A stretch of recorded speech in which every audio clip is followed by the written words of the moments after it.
What's your biggest fear? Typical answers might be like heights, spiders, clowns, or if you're anything like me, it's the horrifying idea of waking up as an old lady, having to get ready for a job that I absolutely hate, having to bear the weight of my failures of all the things that I wanted to do but never did and now don't have enough time for. Later, you took my hand. So picture this, I'm like 7 years old at one of my first ballet classes. I remember there were so many girls that had already excelled their skills to such a professional level that I genuinely remember feeling like, damn, I'm past my prime. I'll never make it in this sport. I harbored this ridiculous approach to so many things that I tried growing up, and as a result, I held myself back from so many opportunities and hobbies that in general take years to develop any kind of proficiency in. And sure, we hear it all the time, like, you can teach an old dog new tricks. You're never too old to start blah blah blah. That's all fine and dandy, but let's say you couldn't participate in extracurricular activities until you were like 12 for financial or honestly, there could be a multitude of other reasons, but let's say you weren't granted those opportunities until later. When you're about to be in middle school at your first gymnastics class and you see 6-year-olds that can already do backflips, it makes you feel like, you know what? I've evidently missed my prime. Maybe this is embarrassing and I should probably stop. And I see that all the time too when I jam with my friends that are trying to learn guitar and they're too embarrassed to play because they feel like they aren't good enough yet or whatever. Tell them where and when.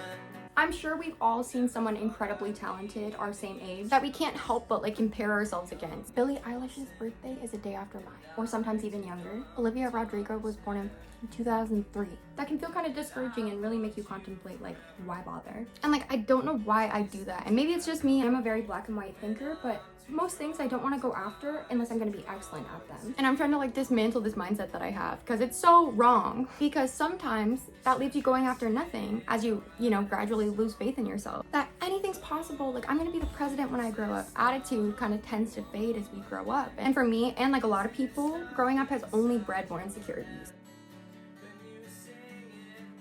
Unfortunately, this reluctancy to start pursuing something, whether it's like a physical activity, a creative endeavor, or anything fulfilling that has piqued my interest, doesn't exclusively correlate to age, or I guess more specifically feeling like I'm too old to start something. It's more so that the fear or anxiety that I have about trying something new far outweighs whatever potential interest I may have for said endeavor. For me personally, it's music. There's a reason I love watching America's Got Talent fails and, Fergie singing the national anthem. Early light. It's objectively funny to watch someone fail at singing, and that's what makes it so particularly intimidating. And there's a lot of endeavors you could say that about, like stand-up comedy. So you can't understand gay people? No, I don't. I seriously don't. Because what makes you, like, let's say for a gay guy, what makes you say, oh, I just want to suck a cock? But especially, like, as a grown-ass woman, I just picture my coworkers watching, like, a video of me singing. I'm like, I think this anxiety primarily stems from our very practical approach as a society to what we pursue. Get your fucking ass up and work.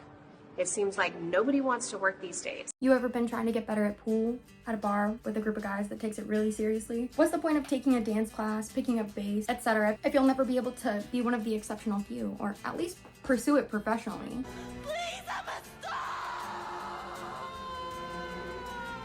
But that's incorrect. I feel like there's something so uniquely devastating about feeling mediocre at everything. It's a disheartening experience to pour all of your energy and time into something, only to find yourself consistently average, or as it often feels, god-awful. It makes you question your passion and your purpose. It raises like existential crisis. Sometimes it really makes me wonder if pouring any time and energy into any endeavor is worthwhile except work, like grind, make your money so your kids can be happy. Like, the frustration not only lies in the lack of achievement, but also the internal conflict of whether to continue striving, and I guess more importantly, why, or to just give it up altogether. I'm definitely guilty of letting the why of the whole thing discourage me, when alternatively, I could have just been getting better and working on my craft. It's stubborn and it's only detrimental to you. What brings you fulfillment? Like, if it makes you happy, then it's 100% worth your time. The challenge I find myself facing is robbing myself of the joy that I used to find in my hobbies because of all the pressure that I put on myself. It's impossible to learn something new or get better at something if you expect perfection from yourself constantly. Hold your booze. Wikipedia defines an existential crisis as follows: inner conflicts characterized by the impression that life lacks meaning, or by confusion about one's personal identity. This invisible force has been a little devil on my shoulder throughout my entire adult life. It manifests in feelings of inadequacy and a fear of failure that has held me back from so much. If you understand where I'm coming from, you understand the emotional toll of fundamentally not believing in yourself enough that you don't participate in the things that you want to. Having something that you do outside of work or school or whatever it is you do that you love, that you genuinely give a shit about, it doesn't just foster self-discovery, creativity, and mental well-being. It also provides a sense of purpose outside our daily responsibilities. It gives us something to look forward to and invest our time and energy in, which can be so important, especially when our vocational obligations can feel so monotonous, unfulfilling, and stagnating. So where I used to cry, knowing that I'll never be the next Hayley Williams of our generation, I now found acceptance in that and not trying to change the world with music, but just see personal growth in myself. I can actually enjoy watching my personal progression and growth, and taking that pressure off yourself will give you a reason to pursue personal goals and achievements. Creative outlets not only enhance our artistic skills, but also boost our serotonin, maybe get out some rage.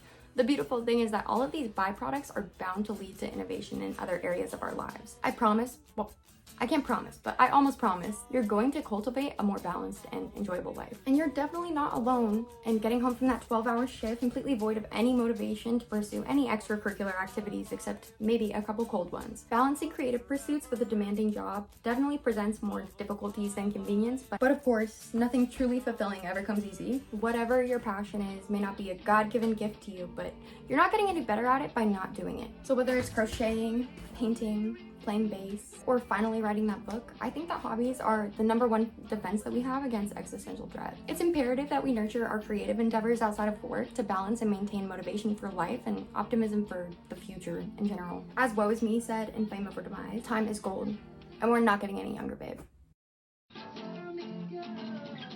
On Thursdays, that's like a Sunday afternoon kind of thing.